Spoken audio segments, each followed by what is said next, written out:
கேள்வி பார்வையாளருக்கு வணக்கம். இந்த நேர்காணலில் நாம் சந்திக்க இருக்கும் சிறப்பு விருந்தினர் அண்ணா திராவிட மக்கள் முன்னேற்ற கழகத்தின் பொதுச் செயலாளர் வழக்கறிஞர் பசுமன் பாண்டியன். வணக்கம். வணக்கம். எடப்பாடி பழனிசாமி அவர்கள் மக்களை காப்போம் தமிழகத்தை மீட்போன்ற ஒரு பயணத்தை தமிழ்நாடு முழுவதும் தொடங்கி வெற்றிகரமாக நடத்தி கொண்டிருக்கார். கூடுதலாக பார்த்தோம்னா மதுரைக்கு வரக்கூடிய அந்த சூழலை கூட முன்னாள் அமைச்சர் செல்லூர் ராஜு அவர்கள் கூட காரில் ஏற்ற மறுத்த செய்தி தற்போது வைரலாகி கொண்டிருக்கிறது. முக்குளத்தோர் சமூகம் என்றாலே இப்படியே புறக்கணிவீங்களான்ற மாதிரியான பல்வேறு கேள்விகளை எழுந்து கொண்டிருக்கிறது. கூடுதலாக பார்த்தோம்னா இன்றைய தினம் பார்த்தோம்னா ஆர்பி உதயகுமார் அவர்கள் கூட சிறப்பான ஒரு வரவேற்பை கொடுத்துருக்காங்க. இந்த இருவேறு சம்பவங்கள் இன்றைய தினம் மதுரை அரசியலில் பரபரப்பாக பேசப்பட்டு வருது. இதை நீங்கள் எப்படி பார்க்குறீங்க?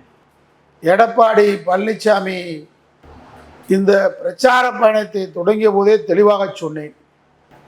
தன்னையும் தன் மகனையும் பண்ணையார் மிதுன் பழனிசாமியையும் சம்பந்தி ராமலிங்கத்தையும் காப்பாற்றுவதற்காக புனிதமான புரட்சி தலைவரும் புரட்சி தலைவர் அம்மா அவர்களும் கட்டி காப்பாற்றிய இந்த இயக்கத்தை டெல்லி ஏகாதிபத்தியத்திடம் பாசிச பாஜகவிடம் அடமானம் வைத்து விட்டார்.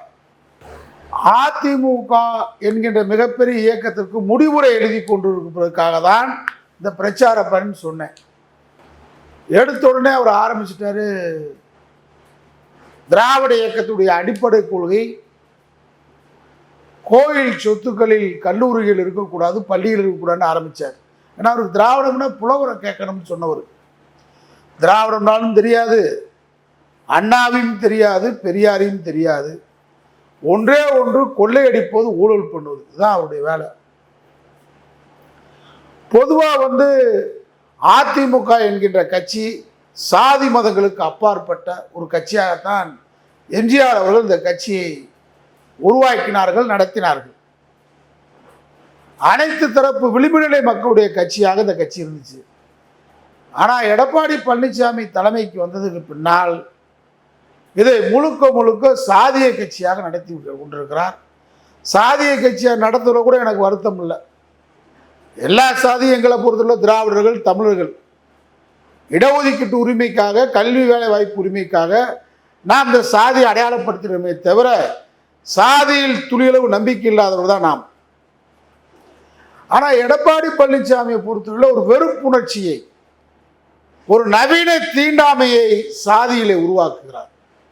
அந்த நவீன தீண்டாமை தான், நான் நவீன தீண்டாமை எந்த சமுதாயத்தின் மீது பாய்ந்தாலும் எதிர்க்கக்கூடியவன். நான் பெரியாரினால் அடக்கப்பட்ட ஒடுக்கப்பட்ட தலித்து மக்களுக்கு தான் நவீன தீண்டாமையா? இல்லை. அந்த மக்களுக்கு நவீன தீண்டாமை என்றால் நான் போராடுகின்றவன், போராடி இருக்கிறேன், போராடுவேன். ஆனால் எடப்பாடி பழனிசாமியை பொறுத்தளவில் முக்குளத்தோரை நவீன தீண்டாமையாக வைத்திருக்கிறார் என்பதற்கு பல்வேறு உதாரணங்கள் கடந்த காலத்திலே சொல்லியிருக்கிறேன். அவர் ஒரு பொதுக்குழுவை கூட்டி அந்த பொதுக்குழுவில் அம்மாவால் அடையாளம் காட்டப்பட்ட ஓபிஎஸ் அவர்களை, அம்மா அவர்களால் 3 முறை முதலமைச்சராக இருந்த ஓபிஎஸ் அவர்களை, அம்மா அவர் காலத்திலே பொருளாளர் இருந்த ஓபிஎஸ் அவர்களை, ஓபிஎஸ்க்கு மேலே எனக்கு 1000 கருத்து வேறுபாடு இருக்கு, அது வேறு. நான் விமர்சனமே பண்ணியிருக்கேன், பண்ணுவேன். ஆனால் இப்பொழுது எடப்பாடி பழனிசாமியை பொறுத்தவரை ஓபிஎஸ் என்ன காரணத்துக்காக புறக்கணிக்கிறீங்க? அவர் ஒரு முக்குளத்தோரின் பிரதிநிதியாக இருக்கிறார் என்கின்ற காரணத்திற்காக பொதுக்குழுவில் எடப்பாடி பழனிசாமி சமூகத்தைச் சேர்ந்த சில சமூகத்திலே கையில் வைத்துக்கொண்டு, நான் எந்த சமூகத்துக்கு விரோதி இல்லை, முதல்ல தெரிஞ்சுக்கிறேன். தண்ணி பாட்டில் கொண்ட பொதுக்குள்ள ஓபிஎஸ் மேலே அடித்ததுக்கு வருத்தம் தெரிவிச்சாரா? ஓபிஎஸ் மேலே தண்ணி பாட்டில் கொண்டு எரியலாமா? நாகரி அரசியலா? கவுண்டரா தேவரா அப்படின்ற ஒரு சாதி முதலை அன்றைக்கு உருவாக்கினார், ஆரம்பித்தார். இல்லை, அனைத்து மக்களுக்கான கட்சியினுடைய தலைவராக இருக்கவர்கிட்ட அந்த எப்படி இதை செய்ய முடியும்? செஞ்சது யாரு? யார் மேலே செஞ்சாங்க? சாதிய வன்மத்தை கக்குகிறார் எடப்பாடி பழனிசாமி. சின்னம்மாவுக்கு உனக்கு என்ன பிரச்சனை? நாட்டுக்கு சொல்லு, என்ன அவங்களுக்குள்ள பிரச்சனை? உடைய முதலமைச்சர் ஆக்குனாங்க, நீ என்ன சொல்ற? நான் பணம் கொடுத்து வந்தேன்ற. பணம் கொடுத்தா முதலமைச்சர் ஆயிட முடியுமா இன்னைக்கு? ஆனால் முக்குளத்தோர் ஒரு காரணத்திற்காக சின்னம்மாவை பழி வாங்குகிற, டிடிவியை பழி வாங்குற காரணம் என்ன? மதுரையில் பெரிய மாநாடு போட்டீங்க, நடத்தினது ராஜன் செல்லப்பா, நடத்தினது உதயகுமார், நடத்தினது செல்லூர் ராஜு. 3 பேரை அந்த பேரில் மாநாட்டில் சொல்லியிருக்காருன்னு பாருங்க. தங்கமணி, வேலுமணி, மணி தன் இன மக்கள் இவர்களை தான் அந்த மாநாட்டில் சொன்னே தவிர மாநாடை நடத்தின இந்த 3 முக்குலத்தோரை புறக்கணிச்சது காரணம் என்ன? இதான் உண்மை. பலமுறை சொல்லியாச்சு. நவீன தீண்டாமையை முக்குலத்தோர் மீது எடப்பாடி பார்க்கிறார், தீண்டாமையாக பார்க்கிறார். முக்குலத்தூர் என்றாலே ஒவ்வாமையாக பார்க்கிறார். என்ன உதயகுமார் இருக்காருன்னு சொல்லுவீங்க? எப்பயுமே ஏகாதிபத்தியங்கள்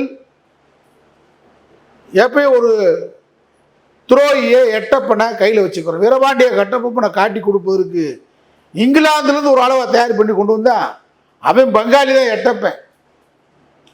அது மாதிரி முக்குலத்தோரை காலி பண்றதுக்கு சரியான எட்டப்பன் நடமாடும் உடையனத்தவன் தான் ஆர் உதயகுமார். அவன் தான் தென் மாவட்டத்தில் பூரா போட்டு கொடுக்கறது பூரா. அம்மா காலத்திலிருந்து டிடிவியா இருக்கட்டும், டாக்டர் வெங்கடேசா இருக்குன்னு, சின்னம்மா இருக்கட்டும், எந்த பக்கம் சாய வெளுக்குதோ அந்த பக்கம் போய் நின்றுக்கிட்டு காட்டி கொடுக்குற வேலை தான் ஆர் உதயகுமார் வேலை. அப்போ அவன் ஒரு ஆள் தேவைப்படுறான். இப்போ கட்சியை பூரா 2 உடைச்சி வச்சிருக்காரு. கட்சிக்குள்ளேயே கட்சியே ஒன்றும் இல்லாமல் கிடக்கு. டிடி ஒரு அணி, சின்னம்மா ஒரு அணி, நாங்கள் ஒரு அணி, பூலேந்தி ஒரு அணி, பழைய எம்பி பழனிசாமி ஒரு அணி, அணியாக கிடக்கு. கட்சியே இல்லை, சிதறண்டு கிடக்கு. அதிமுகவாவது எடப்பாடி பழனிசாமி குரூப்புவாது ஒழுங்கா வச்சிருக்கியா? இல்லை. வேலுமணிக்கு எதிராக ஆளு, தங்கமணிக்கு எதிராக ஆளு, ஜெயக்குமாருக்கு எதிராக ஆளு, சிவகங்கை மாவட்டம் இங்கே கூட இருக்கட்டும், முக்குலத்தோருக்கு எதிராக கம்ப்ளீட்டாக செயல்படுறாரு. திண்டுக்கல்ல சீனிவாசனுக்கு எதிர்ப்பாக ஒரு ஆளை தூண்டி விட்டுருக்காரு. நத்த விஸ்வநாதனுக்கு எதிர்ப்பு ஒரு ஆளை தூண்டி விட்டுருக்காரு. அங்கே சிவகங்கையில் பாஸ்கரை முன்னாள் அமைச்சர் உடல்நல நிலைவு இல்லாமல் ஆஸ்பத்திரியில் கிடக்கிற அவரை கூட போய் பார்க்கல. அங்கே அதை தூண்டி விடுற. மதுரையை பொறுத்தளவில் இப்போ உதயகுமார் புறநகரில் செல்வாக்கு செல்லா காசா போச்சு. மதுரை மாநகரத்துக்குள்ளே வரலான்னு பார்க்குறான். அவனை அவன் பேச்சை கேட்டுக்கிட்டு செல்லூர் ராஜா இப்போ காலி பண்ண பார்க்குற. அங்கே ராஜேந்திர பாலாஜிக்கு எதிராக அங்கே ஒரு குரூப்பை ராஜபாளையத்தில் தூண்டி வச்சிருக்க. நீ பெரிய மேதையா? கட்சியே இல்லாமல் கிடக்கு, கட்சியை அழிஞ்சு கிடக்கு, 2 கட்சியை உடைச்சி வச்சிருக்க. உங்ககிட்ட இருக்கிறாளவே செல்லூர் ராஜு எனக்கு அவருக்கும் 1000 பிரச்சனை இருக்கும், அது வேற. பாக்கி அவருக்கு தர இல்லை. அரசியல் ரீதியான கருத்து வேறுபாடுகள், அரசியல் ரீதியாக முரண்பாடுகளை தவிர அவருக்கு நமக்கு வேற உள்ள. ஆனால் அவருடைய அந்த உழைப்பு இருக்கு பார்த்தீங்களா? நான் சின்ன வயதுலேருந்து பார்த்தாலும் சாதாரணமாக சைக்கிள் எம்ஜிஆர் மன்றம், தியாகராஜ காலேஜில் படிக்கிற காலத்துலேருந்து அவருக்கு தெரியும்.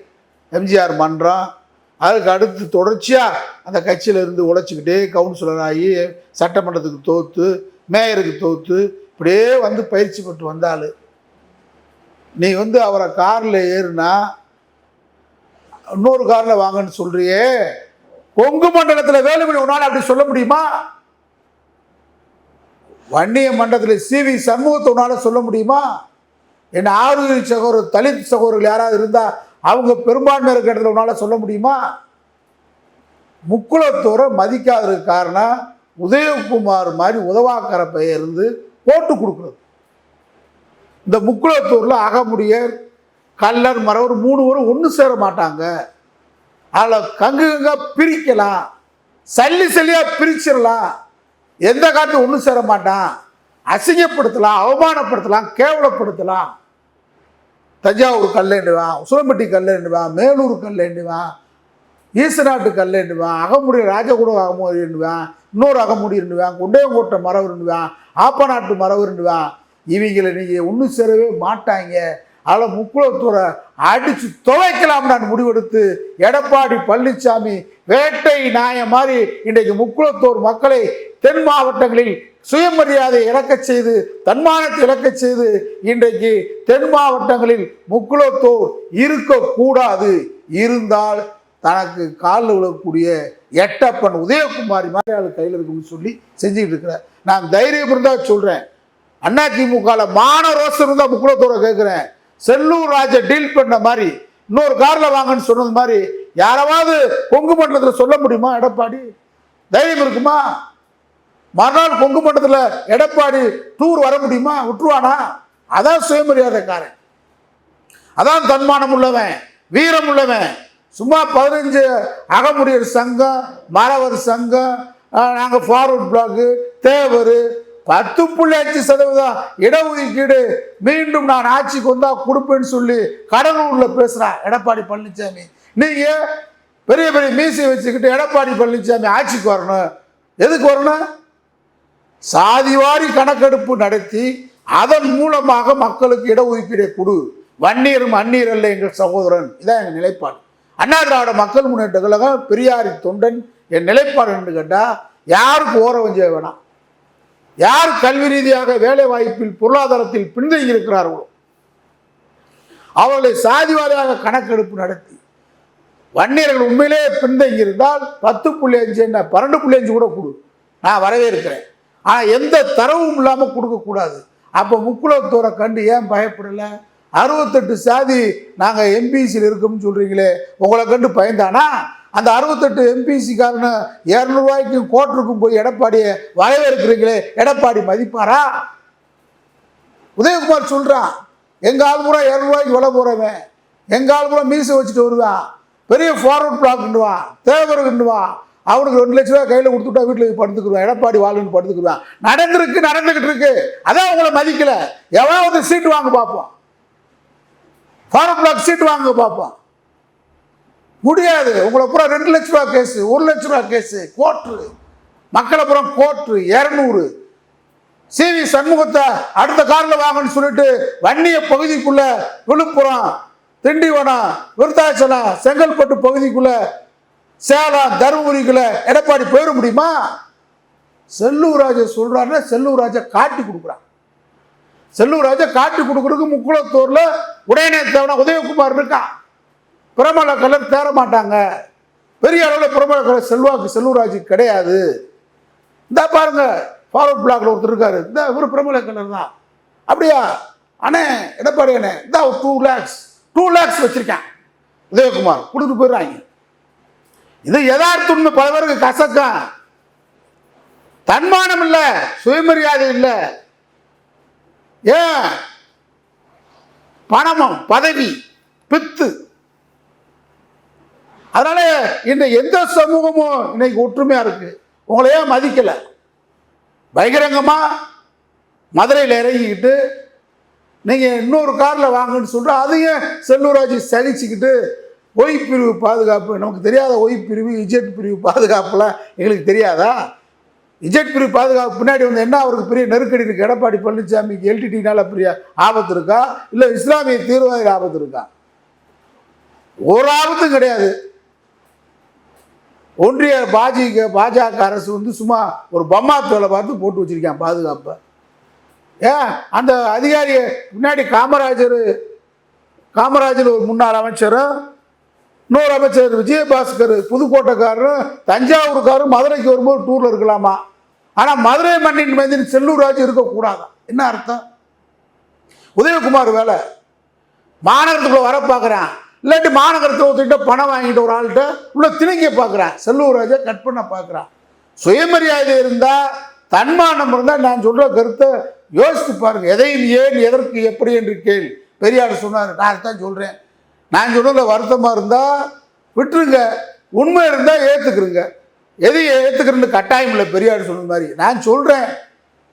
இன்னைக்கு அதே பகுதிக்குள்ள சிவி சண்முகம் இருக்கிற பகுதிக்குள்ள ஒரு நாள் சொல்லு பார்ப்போம். எடப்பாடி பழனிசாமிக்கு துணிவு இருந்தா, நெஞ்சும் இருந்தா, செல்லூர் ராஜா சொன்னது மாதிரி சிவி சண்முகத்தையோ முனுசாமியோ சொல்லு பார்ப்போம். கிருஷ்ணகிரியில் போய், தருமபுரியில் போய், இங்கே வேலுமணியோ தங்கமணியவோ இந்த மாவட்டத்தில் சொல்லு, விஜயபாஸ்கரவோ சொல்லு பார்ப்போம். நடக்காது.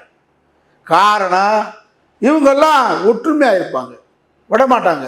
இங்கே செல்லூர் ராஜ் எழுத்து 10 கல்ல விட்டால கொண்டு போய் நிப்பாட்டுறான். செல்லூர் ராஜ் எழுத்து அப்போ முக்குளத்தோடு சொன்னால் அகமுடியில் 2 பேர் நிப்பாட்டுறான், மரவில் 2 பேர் நிப்பாட்டுறான். ஒரு ஆள் 10 வருஷம் மந்திரியா இருந்து சுதந்திர இந்தியாவிலேயே ஒரு பிரமலை கல்லர் மந்திரியா வர முடியல. பெருங்கானூர் தொர்ராஜ் இருந்தார்.